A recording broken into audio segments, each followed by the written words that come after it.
Hello, ladies. I'm very happy to have you here at Homemakers Radio, a place where you can listen and get something done. And I will show you my teacup before you go. It is an older one I had in a drawer. It's called Flower of the Month. There's a set of 12. It says this is number 7, and it's by Royal Albert. So there must be some more out there somewhere, but I imagine it was from a couple of decades ago. It's so pretty. And it goes well. It looks like a lotus flower in a pond, and I love the art. And it goes well with this room that I'm sitting in, which I have recently changed to a beach room. And since I had been home so long, I had learned to change rooms and make different atmospheres for places I wanted to go. And this was formerly the room that had the black and white toile in it, and buffalo check, black and white check, black and white plaid, and everyone just loved it. They head straight for this room first because it was so unusual and they enjoyed it so much. But I was wanting a change, so I took all that black and white into the kitchen, and since I have black appliances like fridge, stove, and dishwasher, all in black, which I got on sale when black started to go out of style. I got it all on sale, and that's why I had that color in there. But now I've moved all those things in there and put the curtains up and created that look in there, so it didn't disappear. I just shift things around sometimes just because I want to, and life is short. So if you ask me, why do you do that? Why do you go to that trouble? Because life is short. I got to have as much fun as I can while I can. And so today I have a few things I'd like to talk to you about, and hopefully take up enough time for you to get some things done. I remember in the olden days we used to turn the radio on about the time we had a big pile of dishes to wash before the dishwasher era. We knew this would be tedious. We knew this would take time. And I enjoyed listening to the radio while I worked. And so today I'm going to talk to you about a few things that might be helpful. I am not sure, but first I would like you to go and take care of yourself and get all fixed up for your day, for the day at home. That's your assignment. And I've talked to you about taking a course. Why not go and find some things online or find some books that you could use and give yourself a course in improving yourself, or improving your appearance, and getting ready for the home, feeling prepared. We used to have books like Dress for Success, back in the 70s, and that would tell you, how to avoid looking like you weren't able to do anything. And I used to say how to avoid looking like something the cat dragged in, and that's just an old expression here. And so today I would just ask you to go and get dressed, or just at least plan on it, put it on your list. Now, I also would like to talk to you a little bit about how this all takes some kind of self-discipline and self-control. Self-discipline doesn't mean you're striking yourself or you're beating yourself up. Self-discipline, the word discipline comes from the word disciple. It means to follow. And so self-discipline means, the Bible talks about it. It's called self-control, self-discipline. It just means to control yourself. And I think that one of the best things I learned this week, I try to learn something new from someone, whether it's one of the descendants or a friend. And so I was talking to a friend. I was texting her, and she was texting me back, and she told me something a few days ago that fascinated me. I said, "What are you doing?" She says, "I am doing everything on my list. I am making myself do it." And she has assigned, I have a list here, but she has assigned herself the days that those things must be done, and she has it divided up into morning and afternoon and evening. And she has assigned herself, and evenings might be a little more slow, but it might be things she needs, paperwork she needs to sort, or books, or something that she needs to read. And I found it fascinating that she decided that she was going to actually do the things on her list and make herself do them by a specific amount of time. And it gives you, I found this too, getting into self-discipline and making you obey yourself. Making the Bible does teach self-control and self-discipline. And you have to have a standard by which to work. And it gives you a feeling of a sense of presence, a sense of being present mentally in your home, and a sense of stability and confidence, and a sense of, I don't know, I guess you would call it belonging in your home and in your job at home. I would like to get you to try it. Make yourself a list of things that need to be done, and actually go and do it and follow it, whether it is something that you feel like doing. And you'll have, and deliberately put a few things on there that are just not appealing, not attractive, like cleaning out the laundry room or something like that. And just put on something that is not appealing. And that is how you develop self-discipline or self-control. Going and doing something because you have to and not because you want to. Also, self-control in the home can make you feel that you can do anything, and also other things don't seem as daunting. And I just would really encourage you to do that. So if all you do today is discipline yourself to get ready, take care of your hair, take care of your clothing, take care of your skin, get your body prepared and your mind prepared, read your scripture and think about it, meditate on it for a few minutes, and sing a song, and just make your list. That takes some self-discipline too, so start with that. And so if you're new here and you're just kind of walking around in circles, not quite knowing where to start, you can be a seasoned homemaker and get those feelings every day that you don't know where you're going to start. And I think your mind whirls less when you have this self-discipline and you follow a list and you check it off. So self-control in the home, it just gives you a sense of presence and a sense of well-being. How would you like to feel less agitated, less frightened, less disturbed? I mentioned it to someone about doing this, and they said they didn't think that they had the faith to do that. Faith has to be something you try out, and you have to test it. And I know that we have discussed in the past my interest in the word core. Like I had core values, cottage core this and core that, and how we studied the etymology of that at home amongst ourselves. And it meant courage meant from the heart. It was from the word core, from the heart. Well, so was course. And taking a course means following something, going somewhere with a subject or something, and doing it from the heart. And it means also, it gives you a time. Taking a course meant following something from one period of time to another. For example, I have the ladies' fellowship here, and we have a little Bible study, and we have tea, and it goes from 10 o'clock to 11 o'clock. And the ladies that come are just taking this little course. And there's a time limit. At 11 o'clock or 11:15, they all leave. And that is a meaningful time for them. So turning things into a course, like for instance, getting ready and getting prepared in your appearance. You might want to study that a little bit and get yourself, clean out your little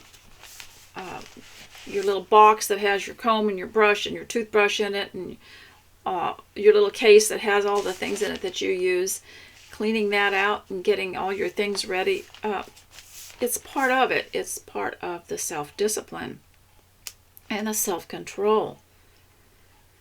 Now, I mentioned a couple of videos ago, maybe a year or two ago, about anniversaries, and we are having our 49th anniversary today. And it reminded me of a woman, I might have mentioned her to you, that I knew back in the olden days. And she had married someone who was a very difficult person to get along with, and even his relatives warned her. He's not going to be easy to get along with, because at home he was a terror to everyone at home. So, but she married him, and he could be very difficult even with everyone else. It had nothing to do with his marriage. He was just like that with everybody, and there were a lot of people that were disgruntled with him, and he kept this up. And there were people in the olden days that were just difficult all the time, didn't have anything to do with their marriage. They were just like that, and just never learned to be kind or calm or agreeable, or they weren't really interested in anyone getting along with him. Well, she was married to him for over 60 years. And there was one anniversary where she had made a cake. She'd got a special dress, and she'd invited someone over, and he was bellowing and shouting and being disgruntled when the company came to the door. And so someone asked her quietly, "Why did you go to all this trouble to celebrate this anniversary when obviously he doesn't have any respect for it and he doesn't appreciate it?" And she gave the most interesting answer. It was deep. She said, "I'm not just trying to memorialize the day that I got married to him. I am honoring, doing a memorial of the day that I made promises to God." And I thought that was more interesting, because yesterday in my video I had told you about these two scriptures that were saying, whatever you do, do it unto God. Do it heartily. Because you don't serve man, you serve God. I mean, in the long run, you serve God. Yes, we serve God by serving others, but she said I'm doing it because I made a promise to God. And yes, at that wedding ceremony, she made a promise to God. And so she stayed with her marriage, and any other woman would have given up a lot sooner, and he would have been through 3 or 4 marriages because he was so difficult. But she said, I do it because I want to honor God. And he was grouchy, and he did not want to come to the table. He wanted to watch a ball game or something, but he did not want to participate. And but she went ahead and did it, and she had her friends take a picture of the table and a picture of her in her dress. And she went ahead and did all that. And you know, sometimes as homemakers, we can get really discouraged about some things. Maybe it's somebody's birthday or it's somebody's anniversary, and someone makes it miserable for us, and we're just tempted to just turn off completely, to turn cold to the idea. But women who have real stability and real what you would call dedication and determination, and there's another word too, endurance, and purpose. They don't care so much about what everyone thinks or about the way the people are acting, is that they want to have this event because it's important to them, and they do it anyway, whether someone's trying to discourage them or not. And they don't let people ruin their birthday or their anniversary or other important events. They don't let anybody ruin it, because that's their time, and they're not just trying to honor another human being, but they are dedicating it to God, and they are it's the anniversary or the birthday of something that's more spiritual than that. I thought that was quite admirable. I had never really thought of it that way. I wished I'd learned it a lot sooner. Sometimes I would allow somebody's bad mood to influence me. And I remember in the old Fascinating Womanhood courses of the early 1970s, I attended one of them, and the teacher had a class where it said, "Don't let his gloom rub off on you." Well, I think that applies to everybody. You can't let everybody's gloom rub off on you either. And with the current war situation, we have to be careful not to let that gloom rub off on us. They don't determine how happy we are or what our celebrations are or what we do. We can't allow that. And anybody who has self-control and self-discipline well, go ahead and do something. Also, if you have children in your life, whether they're your own children or grandchildren, they don't need to have the world determining how happy the day is going to be, whatever you do. And there's nothing worse than gloomy parents and grandparents and gloomy adults for children. Children think that, life isn't going to ever start because these gloomy adults are just kind of having a mood because the world is not working the way they want it to. But you do have control. You do have control at home and over yourself. Also today I'm going to talk to you a little bit about rest. And it's very, very important for the homemaker to rest, and especially the homeschoolers. A lot of the magazines we got back in the 1980s had articles in them by women who emphasized that the homeschool mother must sit down and rest and have a time where she rests her mind and she rests her body, and not to overdo it because you can burn out. And I believe it was called homeschool burnout. And so you have to balance rest with everything else you do. And I think it is important, but also I think that women today have come to the point where they don't believe in it because it might appear to be lazy. So they don't rest.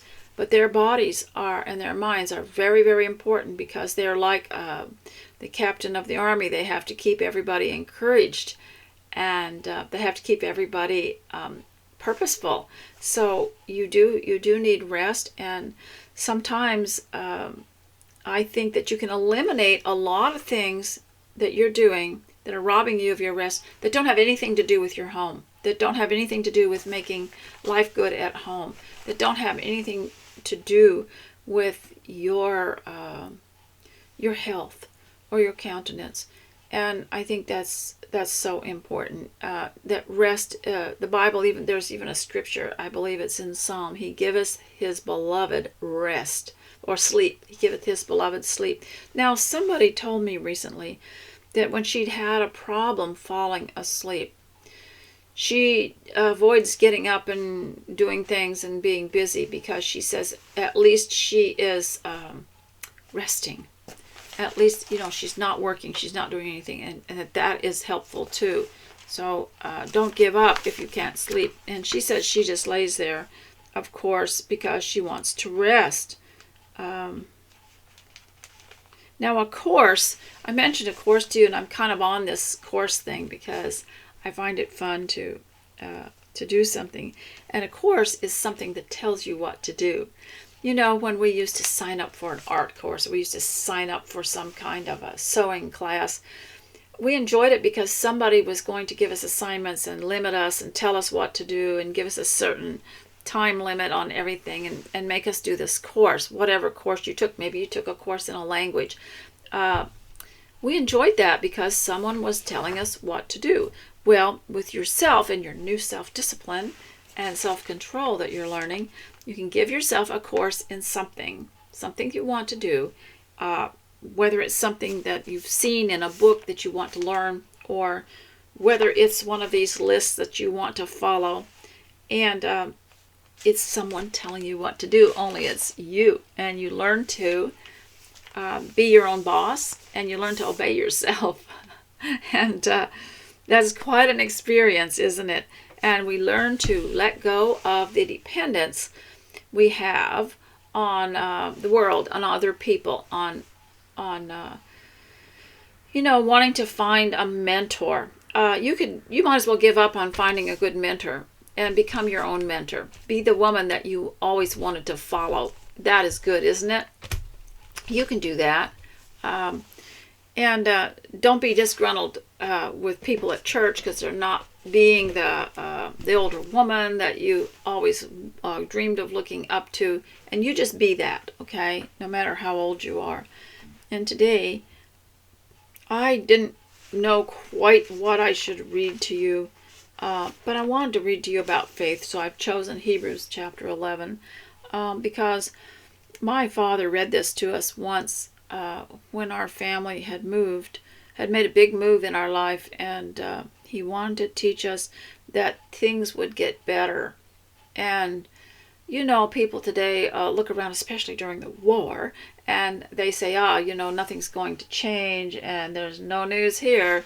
You might as well forget about having any kind of hope. And they accuse you of selling a drug called hopium. But if we felt like that at home, life would be miserable, wouldn't it? We wouldn't wash a floor, wash a dish, or even bother to prepare food, because nothing's going to improve. It's always going to be the same. That would be ridiculous, wouldn't it?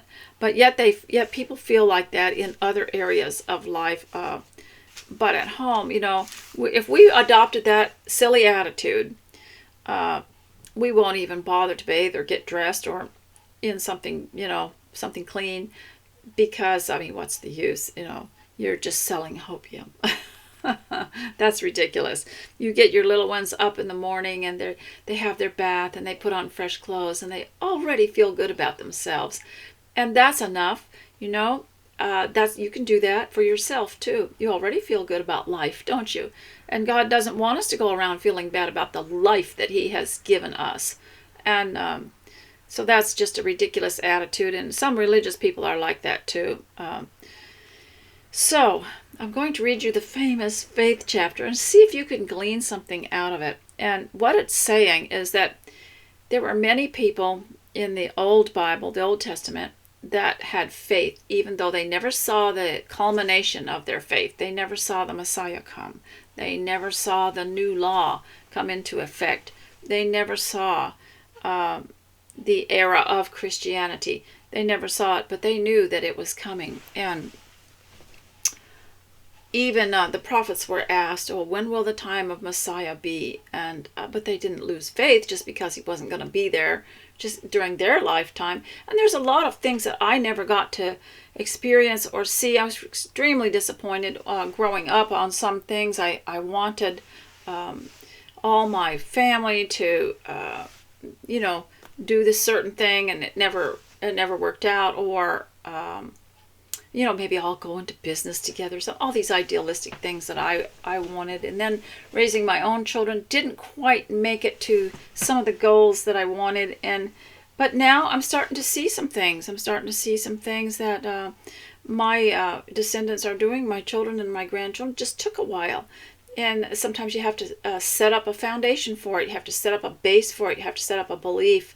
You have to set up a value system for them to follow. And while I'm talking about values, I showed you that little set of values that I have. It's an old-fashioned set of values where you put gold on one side and weigh it with a piece of lead on the other to determine its value. And we're not required by God, or even by even by a wicked government. You're not required to sacrifice your values for comfort.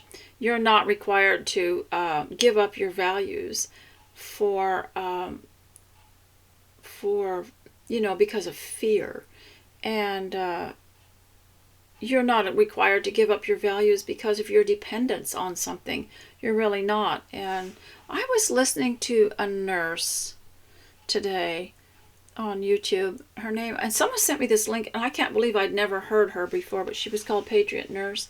She had such a good speech about how our dependency and fear should not be what we make our decisions on, but our strong spiritual values of what's right for our bodies and what's right for our souls. We're not required to sacrifice our souls to please someone or to escape discomfort. And she talked about Shadrach, Meshach, and Abednego, and Daniel, and what they were willing to do to keep from turning away from the values that they had been brought up with. So I just thought she was really interesting. I'll try. If you want to email me, I will send you that link.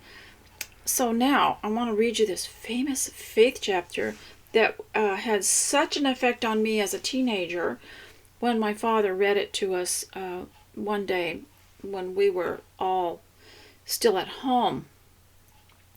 Now faith is the assurance of things hoped for, the conviction of things not seen. For by it the people of old received their commendation. By faith we understand that the universe was created by the word of God, so that what is seen was not made out of things that are visible.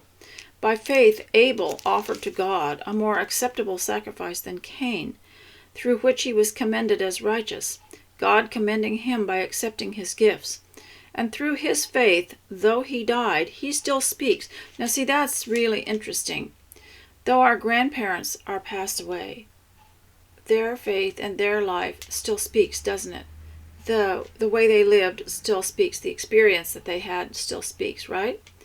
And I believe there's a scripture in the New Testament that talks about how our works live on after us. It talked about some of the people that made great sacrifices in the New Testament, and it says their works, though they're gone, their works live on after them.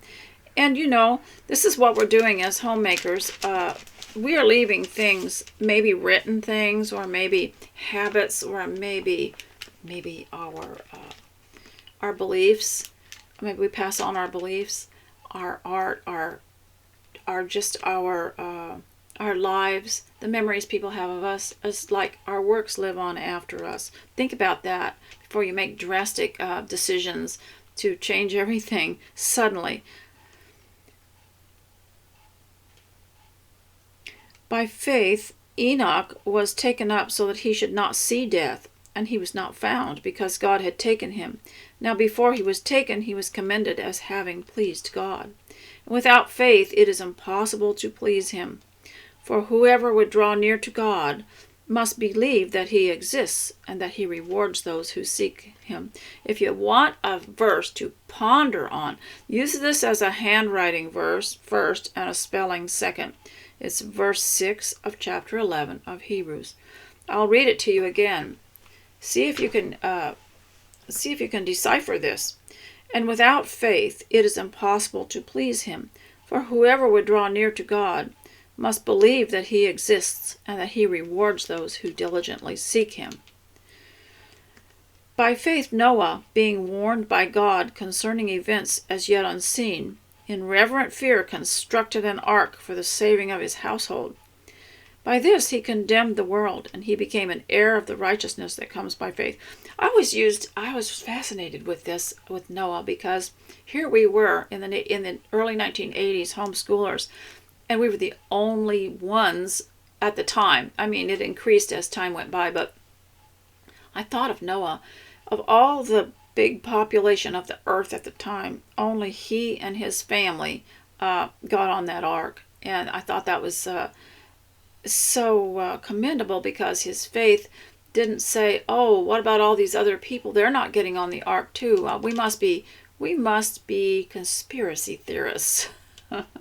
We're the only ones. And therefore we're not valid or something like that. But no, it says, by this he condemned the world and became an heir of the righteousness that comes by faith. By faith Abraham obeyed when he was called to go out to a place that was to receive an inheritance, and he went out not knowing where he was going. By faith he went to live in the land of promise, as in a foreign land, living in tents with Isaac and Jacob, heirs with him of the same promise. Now, what was the promise? The promise was that his descendants would be numerous. For he was looking, and also these were people who were the chosen to bring forth the Messiah. For he was looking forward to that city that has foundations, whose designer and builder is God. And the spiritual city is the Lord's church, whose foundation and designer and builder is God. And it's a spiritual group. By faith Sarah herself received power to conceive, even when she was past the age, since she considered him faithful who had promised. Therefore from one man, and him as good as dead, were born descendants as many as the stars of heaven, and as many as the innumerable grains of sand by the seashore.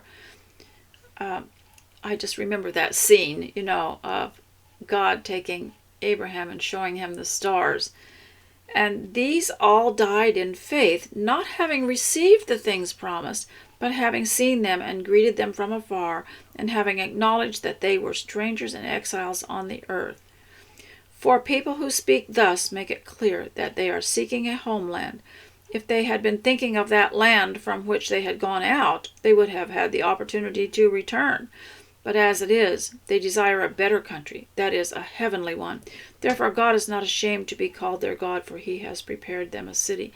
You know, sometimes the early homeschool magazines that we got were talking about how women and their husbands and their children reached a hard point. We reached a time when it seemed stressful. And the temptation was, oh, let's just put them back in public school. It's easy. Somebody else to do the job. And then we'll just get on with what we want to do. Because homeschooling is a sacrifice. And it's the same with homemaking, you know. It's a sacrifice and it's hard. And it takes self-control. You don't have someone standing over you telling you what to do. And it's all figured out for you if you go to work outside the home, isn't it? You'll have a schedule and they'll tell you what to do. And all you have to do is fulfill that. And you don't have to actually go beyond the call of duty like you do at home. And so we talked about how it's like, homemaking. And women get discouraged and they want to go back to the old country. They want to go back to the land which God had brought them out from, the Old Testament people out from. The patriarchs brought them out from in order to fulfill his promise. And so we forget that sometimes, that we think going back, it might be just easy if we didn't have to do all this stuff. Maybe we should hire a bunch of other people to do our jobs for us. Well, you could do that if you were in poor health, but you would still have to be the person that supervised it. And we learned a lot from our book on, becoming a butler in the home, that you could be your own maid and butler just by changing some of your habits and making life at home more pleasant and more organized. So I'll continue with this and see if I can find something else to talk about in it. By faith, Abraham, see what it is. Hebrews 11 is a summary of all these people of faith, and it does it in chronological order, starting with Abel. And I don't know why it didn't start with Adam, but it just kind of gives you a chronological, because we've gone from, he mentioned Abel, Enoch, Noah, Abraham, Isaac, Jacob, and then he goes back to Abraham to discuss that. By faith, Abraham, when he was tested, offered up Isaac, and he had received the promises, was in the act of offering up his only son, of whom it was said, through Isaac shall your offspring be named. Now there's a very important verse, and I asked one of the children, okay, why was Abraham going to go ahead and offer up Isaac? Because God commanded him to. Because, and one of them was real bright, they said, well, he had told him that he would have descendants as many as the stars of heaven. So of course he knew that God would be faithful and that Isaac would live. Through Isaac shall your offspring be named, he said. He considered that God was able even to raise him from the dead, which, figuratively speaking, did receive him back. By faith, Isaac invoked future blessings on Jacob and Esau. By faith, Jacob, when dying, blessed each of the sons of Joseph, bowing in worship over the head of his staff. By faith, Joseph, at the end of his life, made mention of the exodus of the Israelites and gave directions concerning his bones. By faith, Moses, when he was born, was hidden for 3 months by his parents, because they saw that the child was beautiful, and they were not afraid of the king's edict. That's so important to me. You all are listening to these new edicts coming out, and they're saying, there's going to be new restrictions, and these restrictions are going to require you taking things into your body that are dubious and have never been proven to be safe, and it's going to require other restrictions. It's all about control, and everyone's so upset But it said they were not afraid of the king's edict. And those of us who are elderly now, we're not afraid of them, because we have seen we've seen a bit of life. But I do remember being very young and being in such anxiety over the news and the things that they were telling us. By faith, Moses, when he was grown, refused to be called the son of Pharaoh's daughter, choosing rather to be mistreated with the people of God than to enjoy the fleeting pleasures of sin. He considered the reproach of Christ greater wealth than the treasures of Egypt, for he was looking to the reward. That's like the athlete, like I was telling you about. The Bible alludes to athletes a lot, and the course and the running, running with confidence. And this is the thing, is that he was looking to the reward, and that the athlete keeps an eye on the end, on the mark, and on the goal. And the previous video I talked to you about how one of the scriptures was saying, keep your eye on Christ. And if you start looking around, you can lose confidence, and you can also lose your balance. And you lose your balance in life. You lose your life's balance, your mind, your mental balance, if you're listening to too much of this stuff. And I would just like to challenge you to go a few days without listening to the news. They never make any progress, do they? It never gets better.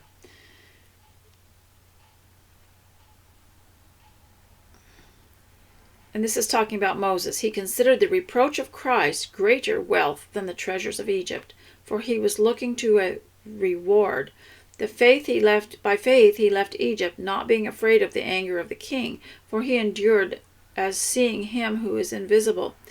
By faith he kept the Passover and sprinkled the blood, so that the destroyer of the firstborn might not touch them.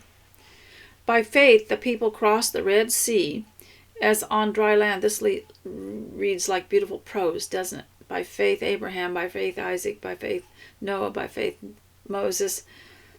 By faith the walls of Jericho. Oh, wait a minute. I didn't read that part. This is important for this day and time. By faith the people crossed the Red Sea as though they were on dry land, but the Egyptians, when they attempted to do the same, were drowned. A lot of us are going to be doing that. We are going to be living a beautiful life here at home, providing life for life and hope, and even a way to earn a living for our families, just because we are at home and we are innovative and we're creative. And so then the world is going to be stumbling all over the place.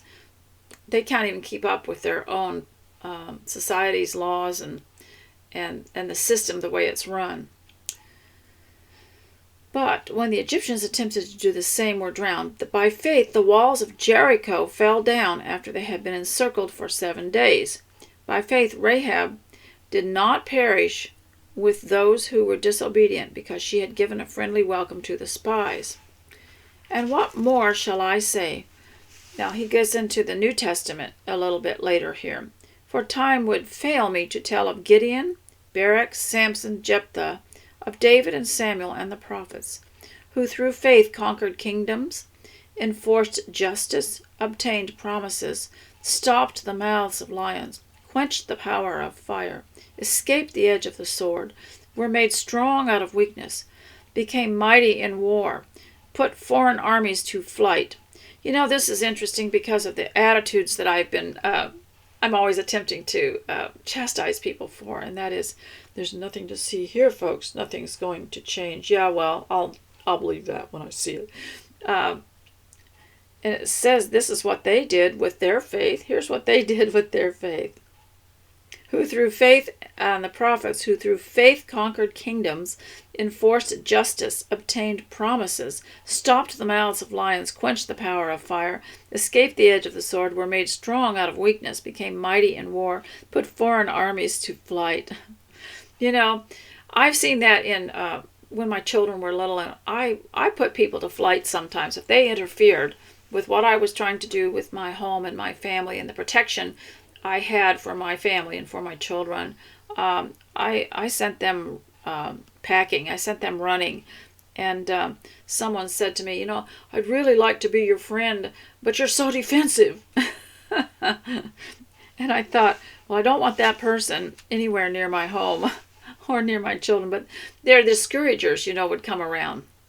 And it's really dangerous to let people come into your home and criticize you in front of your family, because then they start to doubt their mother and their father. They start to doubt, and this goes deep in them, and they start to think, well, maybe my mom is crazy, So you've got to send them, what did it say here? It said, put foreign armies to flight.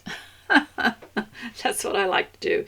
I thought when I first came on the web, and I just did so little, I had this little column called Lady Lydia Speaks, and it was about homemaking and feminine dress and tea parties and letter writing and art, music, and literature, and a couple of other things. And the trolls just came from all sides at me because, they didn't really have much of an enemy at that point, so they had to attack me. But I liked putting them to flight, put foreign armies to flight. So because my attitude was, a brother is born for adversity. Okay, well, here comes an enemy. This gives me a chance to stand up for Jesus, so I'm going to attempt it at least.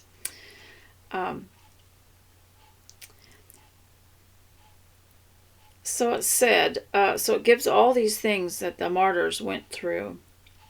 Others suffered mocking and flogging, chains and imprisonment. And it says they were destitute. And it said, all of these, though commended through their faith, did not receive that which was promised, since God had provided something better for us, that apart from us they should not be made perfect. So they did not live better than we do. And it was just such an interesting chapter. If you could go and read that, even if your children don't understand it, if the father would just sit there and read it, there'd be something there's something majestic about that chapter, and especially if it's read with a man's voice. If they would read that to their children, even if they don't understand it, because I remember my father reading it to me, and I was thinking how majestic it was and how highfalutin it sounded, and I thought, this is being read in my own home, in our humble family, and I think that is so important, and it's good literature too. So, ladies, I also want to encourage you to do your exercises today, and if you do not feel like it, just sit in your chair and find an exercise online that you can follow and just do it as best you can seated. And if you're not used to exercises, start with a 5-minute or some kind of beginner's exercise, and listen to the instructions. And I wanted to talk to you a little bit too about the word core, because I had mentioned it before, and you hear these phrases like core values, and I've shown you that book called Cottage Core, and courage, and course, and it all comes from that word core, which means the heart, which means from the heart. In fact, that word core has a lot to do with heart. And when you look it up and you're trying to find the etymology of it, you find it's used by physicians to refer to the heart. And so, in these exercises, they say tighten the core of your body. And they just mean the part in the trunk of your body where all your life comes from. And so I'd like to encourage you to do some exercise, tighten the core of your body, and listen to some of these. Get a physical therapist type person who's teaching something online for beginners, because a physical therapist knows how the body works, and they're not just jumping around using up energy and trying to burn calories. They're actually doing your body some good. And so I'd like you to encourage you to do that, and to remember that we have to take care of ourselves, and you have to take care of your body, and also rest. And there are several videos. I like to listen to Dr. Berg, because he's only just like 2 or 3 minutes to listen to, not long-winded like me. And so I clicked on one that was talking about how to go to sleep and to wake up feeling rested. And there are times when people will go to sleep and wake up happy, and they like to keep track of these, what makes you wake up happy. And I believe that if your mind is settled, if you have done your work at home, and if you've straightened up some things and you're well organized, and remember that Butler book that I had been reading to you said that if you could be prompt on time, that's why some people like to put the time on their list, 9:30 to 10. That's like taking a course. And so you could get up in the morning and say, I'm going to take a course today, and my course is going to be my list, and I'm going to do it in the time limits. But be reasonable. Give yourself a 5-minute break sometimes, and be reasonable.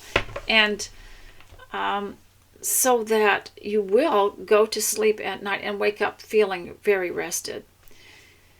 So ladies, I hope that this has been helpful to you today, and I hope to present a little bit more for you next time. I also wanted to mention the tea that I drank this morning, and it was called Raspberry Zinger.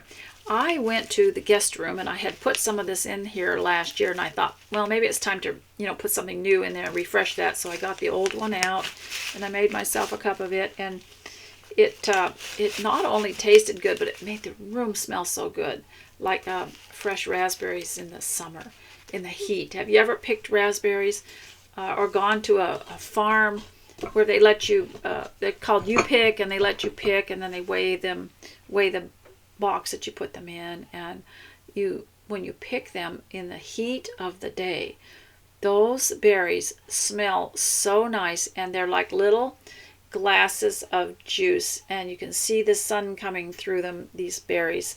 And that's an experience too. You could decide to deliberately have, just write that down and go pick, if you can find a farm that lets you do that.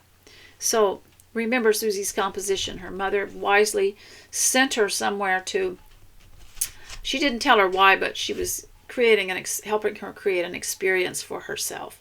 And this is what self-control and self-discipline is all about. So I hope that you will do well today, and I hope that you will also leave a comment. And one of the reasons that I do these videos is so that you can see me and know who I really am, and hear me speak and know what my values are.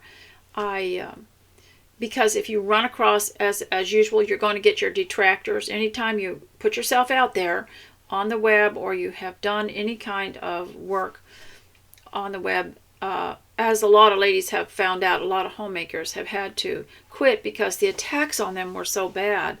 But if you find anything written about me, then you can actually come here and see who I really am. And so, ladies, I hope that you will have a wonderful day. Thanks so much for listening, and I will see you next time. Bye.